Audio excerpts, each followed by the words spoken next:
Life is full of classifications. Ang lahat ay sinusuri, inuuri, pinagsasama-sama ang magkakamuka. Ito ang order of creation. Plants among their kinds, animals among their kinds, at pati sa pangingisda. Kung kayo po ay nakakita ng mga mangingisda na dumarating sa may pampang, inaayos nila yung mga isda, pinagsasama-sama nila kung ano yung magkakamuka, kung ano yung magkakasing laki. At sa dagat pa lang ay pinipili na nila. May itinatapon sila pabalik sa tubig kung hindi nila kailangan at hindi naman nila maibebenta. Sa buhay din po, marami tayong dapat ginagawa na classifications. Maraming pag-aayos-ayos, pagtutumpok-tumpok, pagsasama-sama ng magkakamuka, pagpili para ang buhay maayos. Yan po ang ating pag-aaral. Pinamagatan natin, sort your fish. Piliin, igrupo, paghiwa-hiwalayin ang mga huli ng buhay. Salamat, O Diyos, dahil kayo'y Diyos ng kaayusan, and you are teaching us how to sort the various things that come into our lives. Sa paglapit namin sa iyo, patuloy kami nagpapalinis. Kinikilala ang aming karumihan, pagkakasala, pagkakamali, ang aming mga pagkukulang. Linisin niyo po kami, patawarin, punan ng inyong kabanalan, at ngayon, humihingi kami ng pagpapala, ng katuruan, pagtutuwid, pagpapalakas sa amin. Bless your people with the power of your words. Heal our infirmities, O God. Strengthen our weaknesses. Walk in our midst. Enable us to become better persons, to be more and more like your Son, Jesus. So, Lord, in our midst, may you sit in your power, in your glory and majesty, and dispense blessings to your people. Ilayo nyo kami sa masasamang tao, sa masasamang espiritu, maging sa mga personal naming mga kamalian at kasamaan, at puspusin nyo kami ng mga pagpapala. Be our preacher, be our teacher, O God. We ask you in the name of your Son, our Lord, Jesus Christ.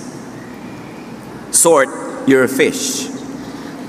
Napakarami pong mga bahagi ng Biblia ay naganap sa tabi ng dagat na tinatawag na Sea of Galilee, sapagkat doon sa mga pangpang niyan, maraming ginawang pagkilos, pagtuturo ang Panginoon, at halos ang lahat ng mga disipulo ng Panginoon ay mga mangingisda. Kaya maraming mga talinghaga, maraming mga metaphors tungkol sa isda. Matthew 13:47 to 50. Jesus speaking. Once again, the kingdom of heaven is like a net that was let down into the lake and caught all kinds of fish.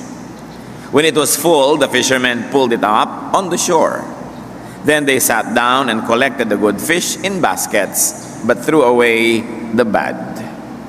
Isa pong napakalinaw sa mga original listeners ng Panginoon ng example, sapagkat halos lahat ng original listeners niya ay nakakakita ng ganitong gawain ng mga mangingisda, na matapos ibaba ang lambat nila doon sa tubig at ito'y mapuno ng mga huli, ito ay kanilang dadalhin sa pampang, at pagdating doon, aayos-ayusin nila, pagmumukha-mukhain yung mga isda, sinong magkakasama, magkakasize, mag-anak ng mga isda. At ang gagawin daw nila, itatapon nila yung tinatawag nilang bad fish. Ano yung bad? Yung hindi nila maibebenta o hindi nila makakain. Yung mga mahuhusay na mga mangingisda, ibinabalik nila yan sa tubig para mabuhay pang muli at sumama sa ecosystem. Yung mga iba naman, yan ay ginagawang fertilizer o kaya ay ginagawang pakain sa mga alaga nilang hayop. Kung ano-anong ginagawa. Pero merong good at bad fish. Hindi moral ang pinag-uusapan dito na kabutihan o kasamaan, kundi good for their use and for their purposes. To go on, verse 49, this is how it will be at the end of the age. The angels will come and separate the wicked from the righteous and throw them into the fiery furnace where there will be weeping and gnashing of teeth. Una, nagkwento ang Panginoon tungkol sa isang pamilyar na eksena. Pagpili, paghihiwalay ng mga isda. Yung pala, tutungtungan lang niya ito para magkwento ng isang mas mataas na kwento. At yung mas mataas na leksyon, kung paano pipiliin ng langit ang mga pupunta sa buhay na walang hanggan at yung pupunta doon sa buhay ng kaparusahan forever and ever. Kung paano doon namimili ang mga fishermen at pinaghihiwa-hiwalay ang mga isda, ganon din daw ang gagawin ng langit pagdating ng panahon. So the Lord was referring to sorting for the afterlife. yung gagawing paghihiwa-hiwalay, paggrupo-grupo para sa kabilang buhay, para sa walang hanggan. And according to the illustration, men will be sorted, separated according to two classifications, good or bad. Are you good for heaven or not? So fish is good or bad for eating or selling, and people will be separated according to are they good for heaven or they are not. Kaya ang isang moral lesson dyan, kahit pa nga tayo naniniwala that we are saved by faith in the Lord Jesus and His saving ministry, we should always be good. Kailangan good. Lagi may nagtatanong, ano ba yung salvation? Grace or works? Of course, we believe it is by grace, but true grace and true faith leads to works. So kailangan, habang naniniwala ka sa salvation by grace, kailangan patuloy ka rin nagiging mabuti at ginagawa mo lahat ang mabuti.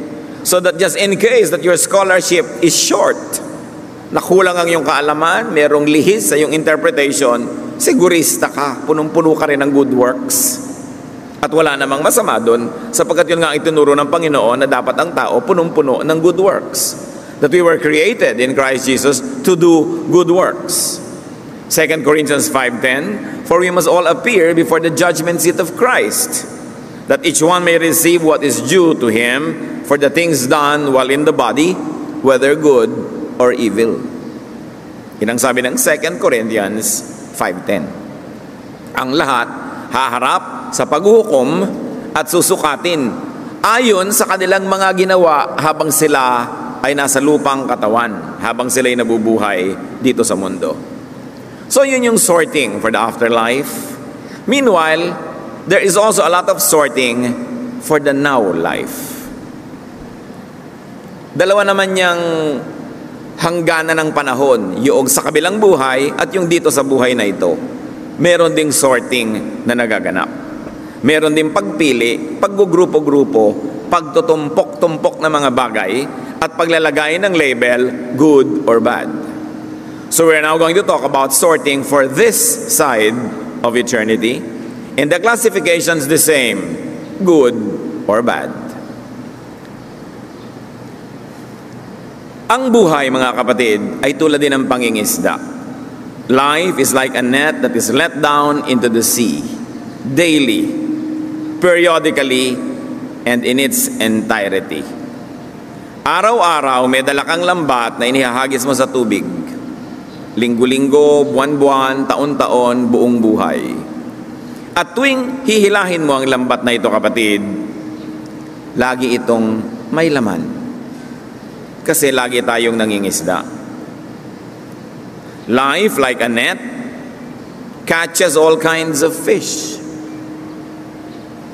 Kung ikaw ay taxi driver, ang net mo yung taxi, ang fish mo pasahero. Kung minsan nagbabayad, kung minsan hindi. Kung minsan ino-hold up ka. Ang pasahero kung minsan gusto makipag-date sa'yo.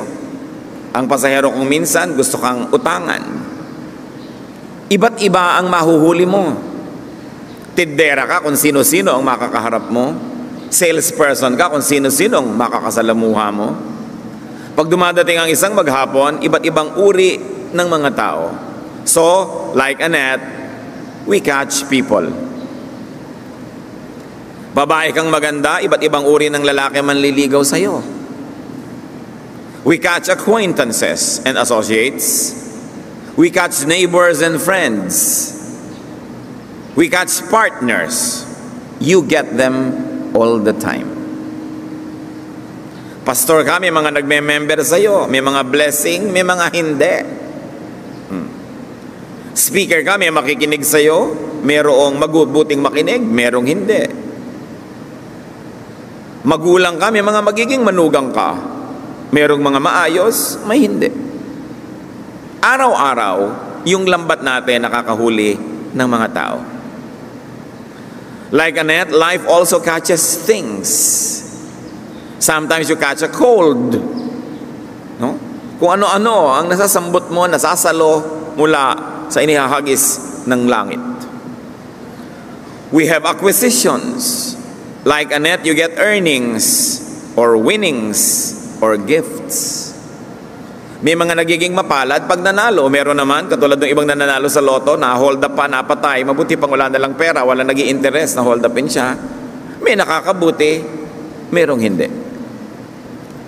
Like a net, life catches opportunities, possibilities, chances. Meron mga babaeng nananalo sa beauty contest, napabuti.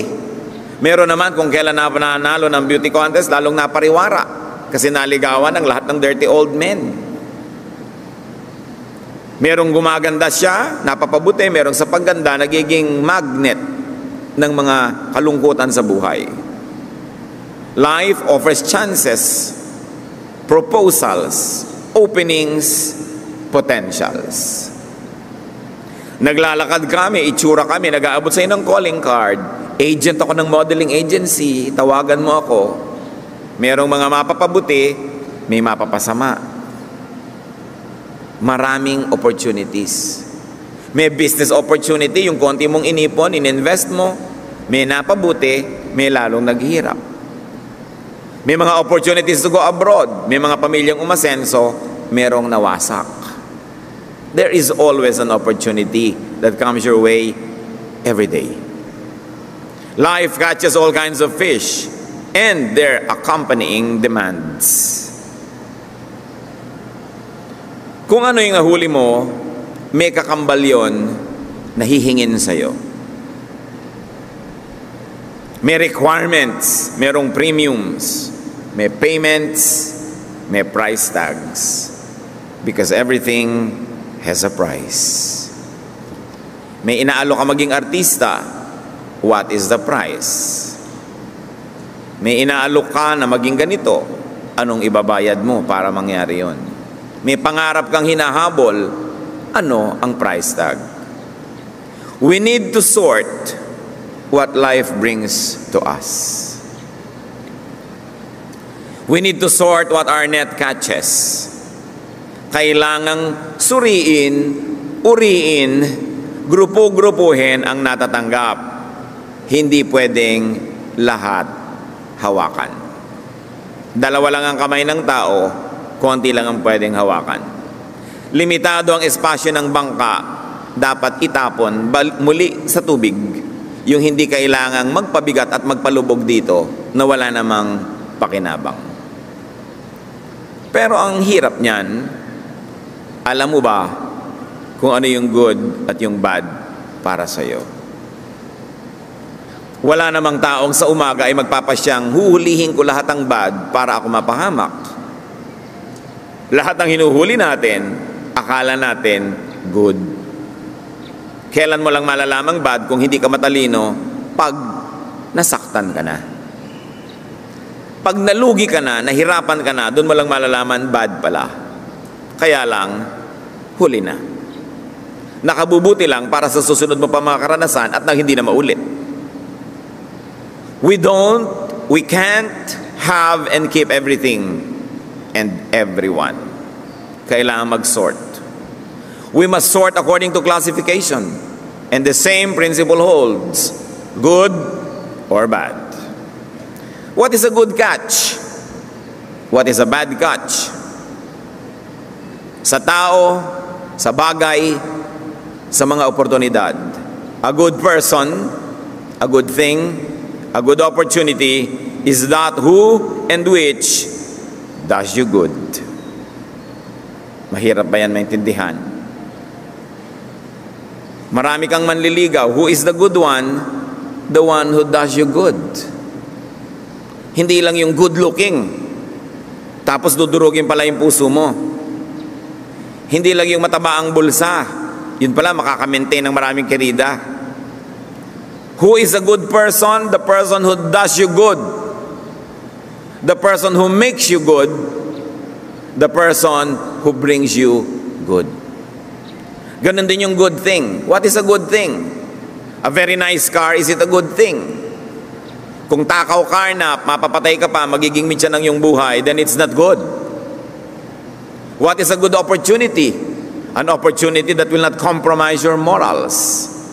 An opportunity that will bring out the best, not the worst in you. An opportunity that brings you close to God, that is a good opportunity. Araw-araw namimili tayo kung alin ang itatapon, alin ang itatago. Dapat matalino tayo. Sabi sa 1 Corinthians 10:24, nobody should seek his own good, but the good of others. So ang tanong, may taong pumapasok sa buhay mo, kumakatok, gustong maging boyfriend mo, girlfriend mo, gustong maging kaibigan mo, gustong maging empleyado mo, gustong maging kasama mo sa buhay, is he or she good for you? Is he or she good to you? Pinapahalagahan ka ba niya? Iginagalang ba niya ang iyong pagkatao? Pinapalabas ba niya ang iyong mabuti, ang iyong talento, ang iyong husay? O minamaliit ka niya, kinakawawa, inaapi, binabaliwala? Kahit siya good looking, kahit you feel good pag nandyan siya, hindi siya good for you. Mapandaya ang damdamin at emosyon. Kaya maraming napapasama, nadadaya ng emosyon. You feel good pag nandito ang taong to. Never mind that the tao is not good to you, not good for you, and does not do you good. But the people of God must always use their wisdom, their faculties. Sort. 1 John 4:1, dear friends, do not believe every spirit, but test the spirits to see whether they are from God, because many false prophets have gone out into the world. Hindi lang propeta ang pwedeng pag-applyan ito. There are many false friends that have gone out into the world. Akala mo kaibigan, hindi pala. Many false lovers, false promises, false things. Akala mo sa biglang tingin mabuti, lalo't dinaya ka ng iyong emosyon. Kaya napakaraming tao napapahamak. Pakinggan nyo lahat ang love songs. 95% nadaya, nalungkot, iniwan, pinagtaksilan, nabigo, nahirapan. Yan ang laman ng mga awit. Magtataka ka naman, everybody still likes to fall in love. Kasi daw, it feels good. It should not only be the feeling, but the faculty must be used. Is it good to you? Is it good for you? So test it. Tao, bagay, pangarap, offer, opportunities. Is it good to your relationship with God? Inaunang tanong. Ilalapit ba ako ng bagay na ito, ng oportunidad na ito, ng taong ito sa Diyos? O ilalayo ako? Kung ilalayo ka, kapatid, alam mo na, hindi yan good. Kahit malaki yung bayad, kahit masarap ang feeling, kahit sisikat ka, hindi ka ilalapit sa Diyos, ilalayo ka, it is not a good fish. Throw it away. Matthew 16:26, what good will it be for a man if he gains the whole world, yet forfeits his soul? Or what can a man give in exchange for his soul? Anong mapapala mo kung nakuha mo man ang buong daigdig, pero ang ibinayad mo, kaluluwa mo? Anong buti ang gagawin sa iyo na ipagpalit mo ang kaluluwa mo sa anong bagay na ninanais mo? Nakukompromise ang iyong espiritu, napapariwara ka, napapasama, napapalayo sa Diyos, bad yan for you. Kahit mukhang good, kahit it feels good. 1 John 2:15-16, do not love the world or anything in the world. If anyone loves the world, the love of the Father is not in him. For everything in the world, the cravings of sinful man, the lust of his eyes, and the boasting of what he has and does, comes not from the Father, but from the world. So huwag niyong mahalin yung mga bagay na yan sa sanlibutan. Pag minahal nyo yan, ibig sabihin lang, pinapalitan nyo ang Diyos sa inyong puso. Lahat ng bagay sa sanglibutan ito na mga masama ay hindi galing sa Diyos. So ang tanong nyo, mga kapatid, pag gusto nyo magpili, tatanggapin ko ba ang trabaho ito o hindi? Magre-resign ba ako o hindi? Mamahalin ko ba ang taong ito? Papayagan ko ba maging kaibigan ko ito? Lilipat ba kami sa ganung bahay or not? Kukuha ba ako ng ganitong hulugan o hindi? May bibilin ba ako o hindi? Ang tanong mo agad, is it of the world. Meaning, it drives you away from the Father in heaven. The same car can be of the world, it can be from heaven, The same opportunity can be from hell, it can be from God. Ang tanong, anong epekto sa'yo nun? Ilalayo ka ba o ilalapit sa Diyos? Yun ang epekto. Huwag ka magpapalito kung ano yun. Because the same heat that melts the wax hardens the clay. So the same activity can be good for one but bad for another. Is it of the world? Another question to ask, is it good for my relationship with people? Makakabuti ba sa aking pakikipagkapwa ang bagay na ito, ang taong ito? Gusto kong maglingkod sa maraming tao, pero itong taong ito gusto niya akong solohin, kami na lang 2 tao sa mundo. Good ba siya para sa akin o hindi? Itong relasyon ko na ito, napapalapit ba ako o napapalayo sa mga sarili kong magulang? Inilalayo ba ako nitong taong to sa sarili kong pamilya? Inilalayo ba niya ako sa aking mga pangarap na mabuti namang pangarap? Inilalayo ba niya ako sa self-respect? Inilalayo ba niya ako sa pag-aaral ko? Na estudyante ako mula nung dumating tong taong to sa buhay ko, lagi nilang pag-absent ang naatupag ko. Nalalapit ba ako sa graduation o napapalayo? Bad for you kung nalalayo ka, kahit it feels good. Does the person do your people relation good or not? Dapat nating isipin yan. If it doesn't, throw it away. It is not important in your life. Pag may mga tao na nagtatanggal ng iyong self-respect, binabaliwala ka, hindi yun good for you. Remember that a good person is a person who is good to you. A good person is a person who does you good. And a good person is a person whose effect on you is good. Ganyan yan. Good to you, does you good, and whose effect on you is good. Doon nyo susuriin, mga kapatid, ang mga taong nasa inyong buhay. Kung mga acquaintances, colleagues, friends, pwede tayong pumili. Kaya lang kung pamilya, permanent yung relationship nyo dyan. Hindi napipili.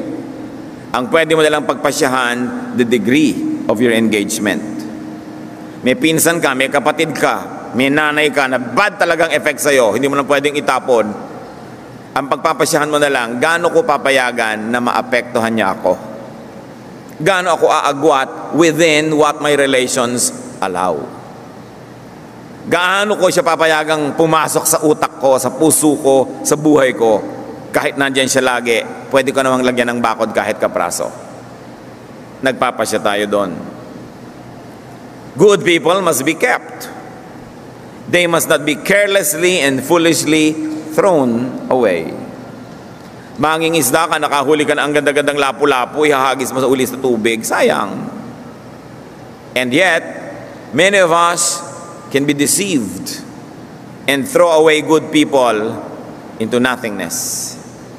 Marami tayong sinasayang na mga taong mahuhusay, itinatapon natin.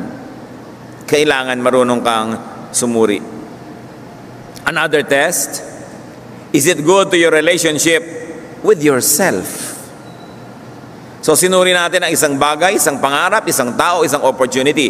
Is it good to my relationship with God, with others, and then with myself?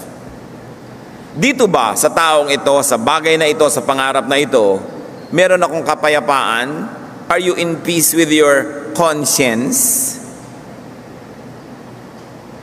How does it affect your inner peace, your health, your happiness? I-test nyo yung mga tao. Pagkasama ko ito, masaya ba ako o hindi? Pag magkasundo ako kami, masaya ba ako o hindi? Pag magkagalit ba kami, malungkot ba ako o masaya? Tingnan nyo effect sa inyo. Malalaman nyo kung mabuti ang idinudulot. At malalaman nyo kung dapat yung alagaan o itapon. Ang kahulugan lang that the fish, the person, the thing, the opportunity should build you up rather than destroy you. Should nourish rather than deplete you. Dapat pinapataas yung pagkatao mo, hindi binababa. Pinapayaman niya ang pagkatao mo, hindi kanya pinaghihirap na halos wala nang natira sa sarili mo. Does the thing or the person make you a better person? Bring you peace, not trouble? Make you godly or rather than ungodly? Do they make you happy rather than sad? If so, it is a good fish. Keep it. If not, it is a bad fish. Throw it away. Again, why do you throw away? Because you cannot have everything. If you talk to everyone, you talk to no one. If you are friendly with everyone, you are not friendly with anyone in particular. A rolling stone gathers no moss. You cannot keep too many friends. You will steal from Peter to give to John. You cannot keep too many people in your boat. You will sink. Kung may asawa ka, isa lang ang pwedeng nandoon, hindi marami. May mga anak ka, hindi ka na dapat napakaraming mga kabarkada sa buhay para may oras ka sa asawa mo at sa iyong anak. May trabaho ka, marami ka nang hindi ginagawa sa mundo kasi mapapabayaan mo yung trabaho mo o yung pag-aaral mo. Lagi kang namimili ng itatapon. Araw-araw yun. We are made rich, sometimes by what we throw away, sometimes by what we keep. So you have to choose what's truly important and meaningful and good for you. You have to choose what is bad for you. Throw it away. Who must you throw away now? Sa buhay natin mga kapatid ngayon, siguro naman umaandar ang ating guni-guni. At pag-iisip-isip natin, ay dapat ko palang bitawan si ganon, dapat ko palang alisin sa buhay ko si ganon. What thing or what opportunity must you throw away? Ano yung akala mong golden opportunity pero nakakasama pala sa'yo o makakasama na sa'yo? Throw it away. Could you be keeping bad fish? We can be destroyed by what we wrongly keep.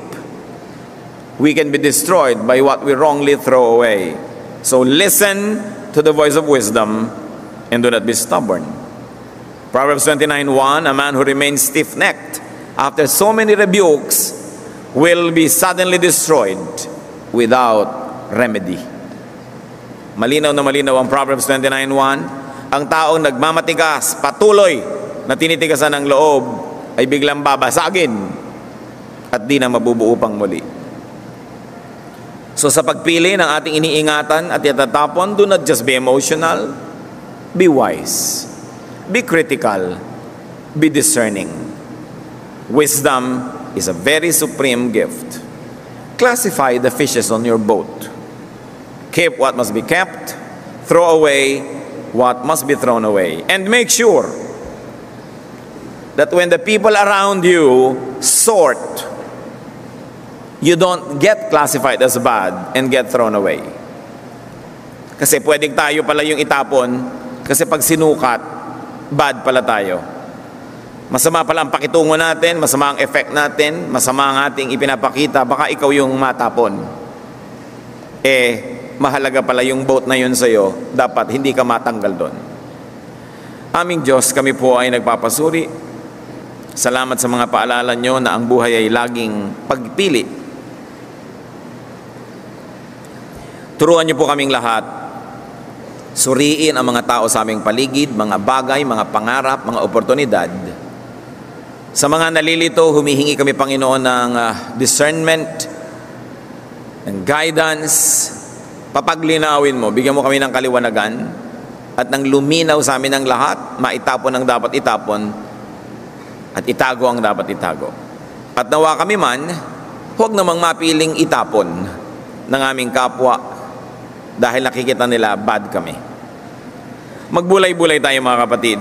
Isang napakasimple pero malalim na paalala sa lahat, because you could be made or destroyed by what you keep or by what you throw away. Tayo yumuko at mag-isip-isip, Ama, turuan mo kami na magkaroon ng personal application. Lalong-lalo ang kailangan gumawa ng mga pasya sa lalong madaling panahon, o yung dapat nagpasya na ay ang tagal-tagal hindi nagpapasya. Teach us what to keep, what to throw away. Magbulay-bulay tayo.